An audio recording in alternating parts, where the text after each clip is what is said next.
ನಮಸ್ತೆ, welcome to my channel astro spirituality. ಇವತ್ತು ನಾವು ರಾಹು ಗ್ರಹದ ಬಗ್ಗೆ ಮಾತಾಡ್ತಾ ಇದ್ದೀವಿ. ರಾಹು ಗ್ರಹ ಉಚ್ಚ ಸ್ಥಿತಿಲಿದ್ದಾಗ ನಿಮ್ಗೆ ಏನೇನ್ ಫಲಗಳನ್ನ ತಂದ್ಕೊಡುತ್ತೆ ಹಾಗೂ ನೀಚ ಸ್ಥಿತಿಲಿದ್ದಾಗ ಏನೇನ್ ಫಲಗಳನ್ನ ತಂದ್ಕೊಡುತ್ತೆ ಅನ್ನೋದ್ರ ಬಗ್ಗೆ ಮಾತಾಡ್ತಾ ಹೋಗೋಣ.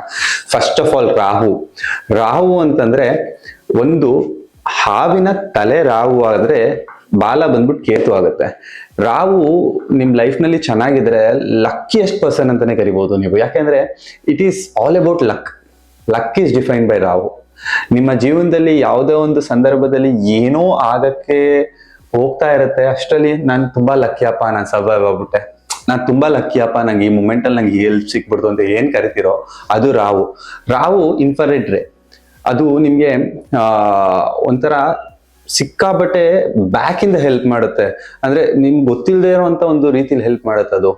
ರಾಹು ನಿಮ್ ಲೈಫ್ ನಲ್ಲಿ ಚೆನ್ನಾಗಿದ್ಬಿಟ್ರೆ ನಿಮ್ಗೆ ಗೊತ್ತಿಲ್ಲದೆ ಇರೋ ತರ ಪ್ರಾಸ್ಪರಿಟೀಸ್ ಬರುತ್ತೆ, ನಿಮ್ಗೆ ಗೊತ್ತಿಲ್ಲದೆ ಇರೋ ತರ ಹೆಲ್ಪ್ಗಳು ಬರುತ್ತೆ, ನಿಮಗೆ ಯೋಚನೆನೂ ಮಾಡಿರಲ್ಲ ಇವ್ರು ನಮ್ಗೆ ಹೆಲ್ಪ್ ಮಾಡ್ಬೋದಾ ಇಲ್ವಾ ಅಂತ. ಅಂಥವ್ರೆಲ್ಲ ಬಂದು ನಿಮ್ಗೆ ಸಪೋರ್ಟ್ ಮಾಡಕ್ ಸ್ಟಾರ್ಟ್ ಮಾಡ್ತಾರೆ. ಹಾಗೇನೆ ರಾಹು ಚೆನ್ನಾಗಿದ್ದಲ್ಲಿ ನೀವು ದುಡಿಲೇಬೇಕು ಅಂತಿಲ್ಲ, ಕೂತಿದ್ರು ಸಮೇತ ನಿಮ್ಮ ಹತ್ರ ದುಡ್ಡು ಬರುತ್ತೆ. ಈ ಲಾಟ್ರಿ ಆಗಿರ್ಬೋದು, ಹಾಗೇನೆ ಏನು ಈ ಹಾರ್ಸ್ ರೇಸ್ ಆಗಿರ್ಬೋದು, ಈ ತರದ್ದೆಲ್ಲ ಗ್ಯಾಮ್ಲಿಂಗ್ ರಿಲೇಟೆಡ್ ಎನಿಥಿಂಗ್ ಇರ್ಬೋದು. ಯಾರಿಗೆ ಗ್ಯಾಮ್ಲಿಂಗ್ ಅಲ್ಲಿ ಸಿಕ್ಕಾಪಟ್ಟೆ ದುಡ್ಡು ಬರುತ್ತೆ ಅಂದ್ರೆ ರಾಹು ಚೆನ್ನಾಗಿದ್ದವ್ರಿಗೆ ದುಡ್ಡು ಬರುತ್ತೆ. ಹಾಗೇನೆ ರಾಹು ನೀಚ ಸ್ಥಿತಿಲಿದ್ದಾಗ ಮೇಜರ್ ಆಗಿ ಅವ್ರಿಗಾಗುವಂತ ಒಂದು ಡಿಫಾಲ್ಟ್ ಬಂದ್ಬಿಟ್ಟು ಅವರು ಕುಡ್ತಾ ಅಥವಾ ಚಟಗಳಿಗೆ ಅವರು ದಾಸರಾಗ್ತಾ ಹೋಗ್ತಾರೆ. ಯಾರ್ಯಾರು ಸಿಗರೇಟ್ ಅಥವಾ ಡ್ರಿಂಕ್ಸ್ ಈ ತರ ಒಂದು ವಿಚಾರಗಳಿಗೆ ದಾಸರಾಗಿದ್ದಾರೋ ಅವ್ರಿಗೆ ರಾಹು ಡೆಫಿನೆಟ್ಲಿ ರಿಟ್ರೋಗ್ರೇಟೆಡ್ ಆಗಿರುತ್ತೆ, ಅಂದ್ರೆ ಇಂಚಲನೆಯಲ್ಲಿ ಇರುತ್ತೆ ಅಥವಾ ನೀಚ ಸ್ಥಿತಿಲಿರುತ್ತೆ. ಇಂಥವ್ರು ಇದನ್ನ ಸಿಕ್ಕಾಬಟ್ಟೆ ಇವ್ರ ಲೈಫ್ ನಲ್ಲಿ ಏನಕ್ಕೆ ಅನುಭವಿಸ್ತಾರೆ, ಎಷ್ಟೇ ಬೇಡ ಅಂದ್ರೂ ಕುಡಿತಾರೆ, ಪ್ರಾಮಿಸಸ್ ಮಾಡಿ ಕುಡಿತಾರೆ ಅಥವಾ ಪ್ರಾಮಿಸಸ್ ಮಾಡಿ ಅವರು ಒಂದು ಇದ್ ಮಾಡ್ತಾರೆ ಅಂತಂದ್ರೆ ರಾಹು ಅವ್ರಿಗೆ ನೀಚ ಸ್ಥಿತಿಲಿರುತ್ತೆ. ಸೊ ಇಂಥ ಒಂದು ಕಾರಣದಿಂದ ರಾಹು ಸಿಕ್ಕಾಬಟ್ಟೆ ಎಫೆಕ್ಟ್ ಮಾಡುತ್ತೆ. ಹಾಗೇನೆ ಇಂಥವ್ರು ಗ್ಯಾಮ್ಲಿಂಗ್ಗೆ ಇವ್ರಿಗೆ ಆಸಕ್ತಿ ಜಾಸ್ತಿ ಇರುತ್ತೆ, ಬಟ್ ಓದರ್ಲಿ ಕಳ್ಕೊತಾರೆ ಇವರು ದುಡ್ಡನ್ನ ಅಥವಾ ಇನ್ನೊಂದನ್ನ. ಇವರ ಲೈಫ್ ನಲ್ಲಿ ಲಕ್ ಚೆನ್ನಾಗಿರಲ್ಲ ಮೇಜರ್ ಆಗಿ ಹೇಳ್ಬೇಕಂದ್ರೆ. ಸೊ ರಾಹು ಗ್ರಹನ ನಾವು ಸ್ಟ್ರಾಂಗ್ ಮಾಡಿದಾಗ ಏನಾಗುತ್ತೆ ಇವ್ರ ಲೈಫ್ ನಲ್ಲಿ ಅಂದ್ರೆ ಆಟೋಮೆಟಿಕಲಿ ಇವ್ರಿಗೆ ಇರುವಂತ ದುಶ್ಚಟಗಳು ಕಡಿಮೆ ಆಗ್ತಾ ಬರುತ್ತೆ. ಇವ್ರಿಗೆ ಒಳ್ಳೆ ರಾಹು ಎನರ್ಜಿ ಸಿಕ್ಕಿದಾಗ ಇವ್ರಿಗೆ ಲಕ್ ಅನ್ನೋಂಥ ಫ್ಯಾಕ್ಟರ್ಸ್ ತುಂಬಾ ಚೆನ್ನಾಗಿ ಸ್ಟಾರ್ಟ್ ಆಗುತ್ತೆ. ಅಂಡ್ ಕೆಲವೊಬ್ರು ಜಾತಕದಲ್ಲಿ ನಾವು ನೋಡಿದೀವಿ, ರಾಹು ಗ್ರಹ ಬಂದ್ಬಿಟ್ಟು ಅವರ ಒಂದು ನಕ್ಷತ್ರಕ್ಕೆ ಅಧಿಪತಿಯಾಗಿರುತ್ತೆ, ಆದ್ರೆ ಅವರ ಜಾತಕದಲ್ಲಿ ನೀಚ ಸ್ಥಿತಿಲಿ ಕೂತಿರುತ್ತೆ.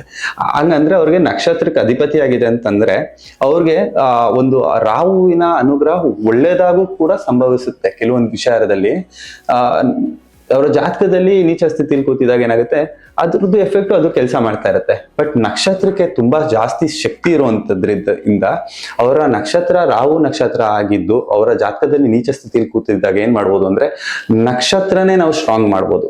ನಮ್ಮ ಆಸ್ಟ್ರಾಲಜಿಕಲ್ ಟ್ಯಾಟೂಲಿ ನನ್ನ ನಕ್ಷತ್ರಗಳನ್ನೇ ಡೈರೆಕ್ಟ್ ಆಗಿ ಟ್ಯಾಟೂ ರೀತಿಲಿ ಹಾಕಿದಾಗ ಇನ್ನೂ ಅವ್ರಿಗೆ ಎನರ್ಜೆಟೈಸ್ಡ್ ಆಗ್ತಾರೆ. ಹೇಗೆ ನಾವು ಝೋಡಿಯಾಕ್ ಸೈನ್ಸ್ ನ ನಾವು ಟ್ಯಾಟೂ ಮಾಡ್ತೀವೋ ಅದೇ ತರ ನಕ್ಷತ್ರಗಳನ್ನ ನಾವು ಟ್ಯಾಟೂ ಮಾಡ್ತೀವಿ. ಸೊ ಇದು ಪರ್ಟಿಕ್ಯುಲರ್ ಬಾಡಿ ಅಂದ್ರೆ ಈಗ ಇದು ಬಂದ್ಬಿಟ್ಟು ಮಸ್ಕ್ಯುಲರ್ ಎನರ್ಜಿ, ಇದು ಬಂದ್ಬಿಟ್ಟು ಫೆಮಿನನ್ ಎನರ್ಜಿ ಆಗಿರೋದ್ರಿಂದ ಎಲ್ಲಿ ನಾವು ಅದನ್ನ ಪ್ಲೇಸ್ಮೆಂಟ್ ಮಾಡಿದಾಗ ಅವ್ರಿಗೆ ಎನರ್ಜಿ ಸಿಗುತ್ತೆ ಅನ್ನೋದ್ರ ಮೇಲೆ ನಾವು ಟ್ಯಾಟೂ ಮಾಡೋದ್ರಿಂದ ರಾಹು ಗ್ರಹದ ಒಂದು ಟ್ಯಾಟೂ ಹಾಕಿದಾಗ ಡೆಫಿನೆಟ್ಲಿ ಕುಡಿಯುವಂತ ಚಟ ಇದ್ದು ಅವರು ಲೈಫ್ ನಲ್ಲಿ ಮೇಲ್ ಬರಬೇಕು ಅಥವಾ ಅವರೊಂದು ಒಳ್ಳೆ ಕೆಲಸಗಳನ್ನ ಮಾಡಬೇಕು ಅನ್ಕೊಂಡು ಸಮೇತ ಅವ್ರ ಕೈಲಿ ಮಾಡಕ್ ಆಗ್ತಿಲ್ಲ ಅಂದಾಗ ಈ ತರ ಟ್ಯಾಟೂಗಳು ಅವ್ರಿಗೆ ಡೆಫಿನೆಟ್ಲಿ ಸಿಕ್ಕಾಪಟ್ಟೆ ಹೆಲ್ಪ್ ಆಗುತ್ತೆ.